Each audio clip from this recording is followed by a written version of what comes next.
सभी का स्वागत है आपके चैनल बॉटनी बाय क्रांति सिंह में। आज के लेक्चर में हम लोग BSc first year foundation course environmental studies के बारे में अध्ययन करेंगे, जो कि बीए, बीएससी, बीकॉम, बीएचएससी, बीसीए सभी के लिए सेम होता है। और इसमें हम लोग मोस्ट इम्पॉर्टेंट 50 एमसीक्यू करेंगे। इससे पहले हम लोग 3 लेक्चर कवर कर चुके हैं, जिसमें ऐसे ही 50-50 एमसीक्यू कवर कर चुके हैं हम लोग। तो ये लास्ट लेक्चर है जिसमें लगभग 210 तक क्वेश्चन कवर हो जाएंगे चारों लेक्चर को मिला करके। तो इतना आपके लिए बहुत काफ़ी हो जाएगा। और फिर इसके पश्चात हम लोग जो प्रीवियस ईयर क्वेश्चन पेपर है उस पर डिस्कस कर लेंगे, तो आप लोगों को समझ में आ जाएगा क्या कैसे पैटर्न है, कहाँ से कितना आता है। तो आप लोग अपने से देख सकते हैं और कवर कर सकते हैं। और इससे पहले जो 3 लेक्चर कवर कराए जा चुके हैं वो हमारी प्लेलिस्ट में अवेलेबल है, जिनकी लिंक डिस्क्रिप्शन बॉक्स में दे रखी है। आप जा करके ज़रूर चेक करिएगा। और इसका PDF हमारे टेलीग्राम चैनल में अवेलेबल रहती है, जिसकी लिंक डिस्क्रिप्शन बॉक्स में दे रखी है। आप ज़रूर जा करके देखिएगा। तो चलिए शुरुआत करते हैं। जो तीसरा लेक्चर था उसमें हम लोगों ने 150 तक कवर कर लिया था। अब 151 से शुरुआत करते हैं। तो सबसे पहला क्वेश्चन है, खतरनाक फैक्ट्रियों या परिसंकट में पदार्थों को किस अधिनियम में परिभाषित किया जाता है? तो इसका सही आंसर है पर्यावरण संरक्षण अधिनियम 1986 में जो ये खतरनाक फैक्ट्रियों व परिसंकट में पदार्थों को परिभाषित किया जाता है। तो पर्यावरण संरक्षण अधिनियम 1986 में। फिर 152 क्वेश्चन है, पर्यावरण संरक्षण अधिनियम 1986 में कुल कितनी धाराएं हैं? तो ऑप्शन इसका सा जो है वो सही है, 26 धाराएं हैं। और यदि आपको कोई ऐसा क्वेश्चन लगता है कि उसका गलत आंसर है तो आप ज़रूर कमेंट करके बताइएगा, क्योंकि ये तो मैंने जो ये सूर्य है उसी से करवा रही हूँ, तो इसमें जो आंसर दे रखा है वही मैं बता रही हूँ। थोड़ा बहुत मैंने भी जो डाउट थे जिसमें वो देखा है, तो पर अगर आप लोगों को लगता है इसमें डाउट है तो आप ज़रूर बता दीजिएगा मेरे को। फिर 153 क्वेश्चन है, पर्यावरण संरक्षण अधिनियम 1986 में किसे स्थान नहीं मिला? तो ऑप्शन ड, उक्त सभी को स्थान नहीं मिला था। ओजोन परत का क्षरण, अम्लीय वर्षा, ग्रीन हाउस प्रभाव, इन सबको स्थान नहीं मिला था। फिर 154 क्वेश्चन है, वायु प्रदूषण निवारण और नियंत्रण अधिनियम कब पारित किया गया? तो इसका सही आंसर होगा 29 मार्च 1981 में इसको पारित किया गया था।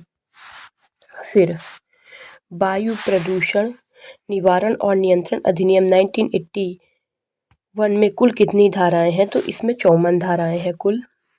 फिर 156 क्वेश्चन है, किस अधिनियम में चिमनी व उत्सर्जन को परिभाषित किया जाता है? तो ऑप्शन आ, वायु प्रदूषण निवारण और नियंत्रण में। तो चिमनी का जो उत्सर्जन होगा वो तो वायु प्रदूषण में ही आएगा। तो ये तो मोस्ट कॉमन सेंस वाली बात है कि इसमें वायु प्रदूषण और निवारण नियंत्रण के अधिनियम में ही परिभाषित किया जाता है। फिर 157 क्वेश्चन है, पर्यावरण विषयक निम्नांकित अधिनियम में सर्वप्रथम पारित अधिनियम कौन सा है? तो ऑप्शन सा, वन्य जीव संरक्षण अधिनियम सर्वप्रथम पारित नियम है।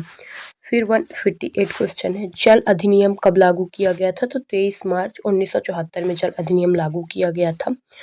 फिर 159 क्वेश्चन है, जल प्रदूषण और नियंत्रण अधिनियम 1974 में कुल कितनी धाराएं थी? तो इसमें कुल 64 धाराएं थी।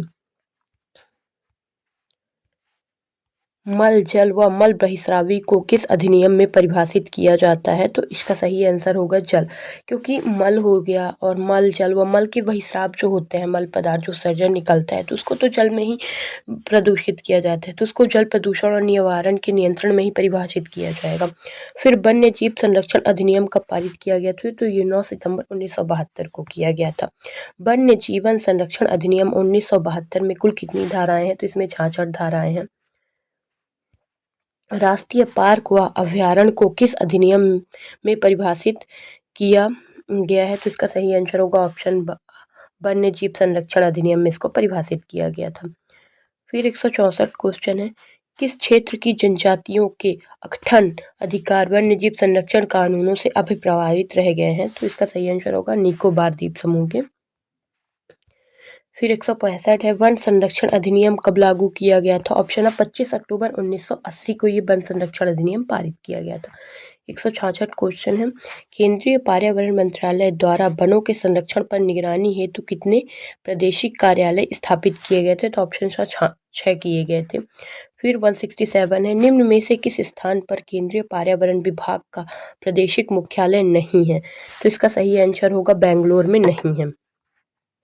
फिर 168 है पर्यावरण संरक्षण परिषद EPC स्थापित करने का प्रावधान किस अधिनियम में किया गया है? तो ऑप्शन बा वन संरक्षण अधिनियम में इसको किया गया है। फिर 169 क्वेश्चन है किस अधिनियम द्वारा जंगली जंतुओं के शिकार पर तथा उससे निर्मित वस्तुओं के व्यापार पर निषेध किया गया है? तो वन्यजीव संरक्षण अधिनियम पे ये किया गया है। फिर 170 क्वेश्चन है विशिष्ट पादपों के संरक्षण का प्रावधान किस अधिनियम में रखा गया है? तो वन्य जीवन संरक्षण नियम में किया गया है। पर्यावरण कानून को लागू करने में बाधा है जन सामान्य की अज्ञानता। अगर पर्यावरण कानून को लागू कर देंगे तो जो जन सामान्य अज्ञान नहीं होगा, उनको ज्ञान नहीं होगा, तो उनकी अज्ञानता एक कारण बन सकती है, बाधा हो सकता है इस कानून के लिए। फिर कमजोर आर्थिक स्थिति, धार्मिक व सामाजिक रीति रिवाज, तो ये उपरोक्त सभी होंगे इसका। फिर 172 क्वेश्चन है पर्यावरण संरक्षण कानून के अभिष्ट परिणाम के लिए सर्वाधिक आवश्यक है? तो जन चेतना, जब जन चेतना रहेगी तभी इस अभिष्ट परिणाम साबित है। फिर 173 क्वेश्चन है MC मेहता ने किस जल स्रोत को चर्म शोधनशालाओं के प्रदूषण से मुक्त कराने के लिए जनहित याचिका दायरा की थी? तो ऑप्शन ड कावेरी नदी के लिए।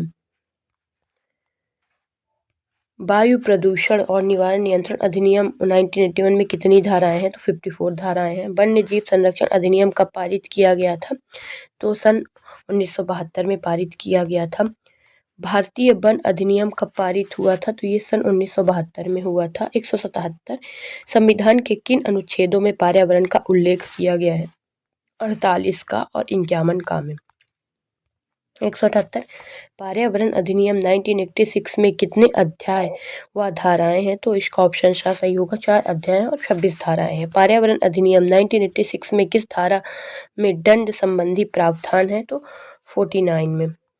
फिर वायु प्रदूषण निवारण अधिनियम 1981 के अंतर्गत न्यायपालिका के आवेदन किस धारा के अंतर्गत है? तो ऑप्शन सा 22 का के अंतर्गत है। जल प्रदूषण निवारण व नियंत्रण अधिनियम 1974 में कितने अध्याय व धाराएं हैं? तो 6 अध्याय हैं और धाराएं हैं 64। जल प्रदूषण निवारण व नियंत्रण अधिनियम 1974 की किस धारा में मल व व्यावसायिक बहिर्साव का नियंत्रण संबंधित? ऑप्शन सा 25 में यही। फिर 184 क्वेश्चन है जल प्रदूषण निवारण एवं नियंत्रण अधिनियम का धारा 25, 26, 27 के अधीन पारित किए गए बोर्ड के आदेशों के विरुद्ध कितने दिन में अपील की जा सकती है? तो ये 30 दिनों में अपील की जा सकती है। फिर 185 क्वेश्चन है जल प्रदूषण के निवारण तथा नियंत्रण और जल की स्वच्छता बनाए रखने के लिए संबंधित बोर्ड का सही नाम नहीं है? तो जल प्रदूषण निवारण तथा नियंत्रण सही नाम है जल प्रदूषण निवारण तथा नियंत्रण बोर्ड। 186 क्वेश्चन है वन्य जीव संरक्षण अधिनियम 1972 में कितनी अध्याय व धाराएं हैं? तो 8 और 67। भारतीय वन अधिनियम 1972 में कितनी धाराएं हैं? तो 13 धाराएं हैं। स्टॉकहोम में आयोजित प्रथम विश्व पृथ्वी सम्मेलन में कितने देशों ने राष्ट्राध्यक्ष सम्मिलित हुए थे? तो 129 देशों ने राष्ट्राध्यक्ष सम्मिलित हुए थे। फिर पर्यावरण जागरूकता का अर्थ है पर्यावरण के प्रति आम आदमी की चेतना, प्रदूषण के प्रति आम आदमी की चेतना, वन व वृक्षारोपण के प्रति आम आदमी की चेतना। तो उपरोक्त सही इसका सही आंसर होगा। विश्व पर्यावरण दिवस मनाया जाता है तो ये 5 जून को मनाया जाता है। प्रथम विश्व पर्यावरण सम्मेलन कहाँ हुआ था? तो ये स्टॉकहोम में हुआ था। प्रथम विश्व पर्यावरण संरक्षण कब हुआ था? तो 1972 में हुआ था। रियो शिखर सम्मेलन कब और कहाँ हुआ था? तो ये हुआ था रियो डी जेनेरो में 1992 में हुआ था। और अर्थ 5th सम्मेलन कहाँ हुआ था? तो ये हुआ था न्यूयॉर्क में 1997 में हुआ था। मॉन्ट्रियल समझौता निम्न में से किससे संबंधित है? तो ओजोन परत क्षय से संबंधित है। रियो शिखर सम्मेलन में किन मुद्दों को शामिल किया गया है? तो उपरोक्त सभी उत्पादन व सुनियोजित तरीके, यातायात के साधन, जल सदुपयोग। फिर 197 क्वेश्चन है रिया शिखर सम्मेलन का परिणाम नहीं है? तो जल सिद्धांत इसका परिणाम नहीं है। फिर मॉन्ट्रियल समझौता कब प्रभाव में आया था? तो 1 जनवरी 1989 में प्रभाव में आया था। फिर 9 क्योटो प्रोटोकॉल कब प्रभाव में आया था? तो ये प्रभाव में आया था 16 फरवरी 2005 को। फिर अर्थ का 10वां सम्मेलन दक्षिण अफ्रीका के किस शहर में हुआ था? तो ये हुआ था जोहान्सबर्ग में हुआ था। फिर 201 क्वेश्चन है, चिपको आंदोलन से संबंधित नहीं है, तो ये मीना देवी जो है इनसे नहीं है, जबकि ये सुंदरलाल बहुगुणा, चंडी प्रसाद भट्ट और श्रीमती गौरा देवी ये सारे संबंधित है, लेकिन ये श्रीमती मीना देवी से संबंधित नहीं है।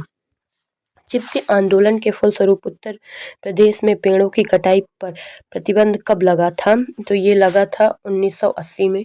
फिर बिश्नोई आंदोलन किस राज्य से संबंधित है, तो ये राजस्थान से संबंधित है। फिर इपको शब्द किस भाषा का है, इपिको शब्द कन्नड़ भाषा का है। इपिको आंदोलन का नेतृत्व किसने किया था, तो इसका आंदोलन ये पांडुरंग हेगड़े ने किया था। मुग घाटी आंदोलन किस राज्य से संबंधित है, तो ये केरला से संबंधित है। मुग घाटी आंदोलन कब प्रारंभ हुआ था, तो ये 1973 में प्रारंभ हुआ था।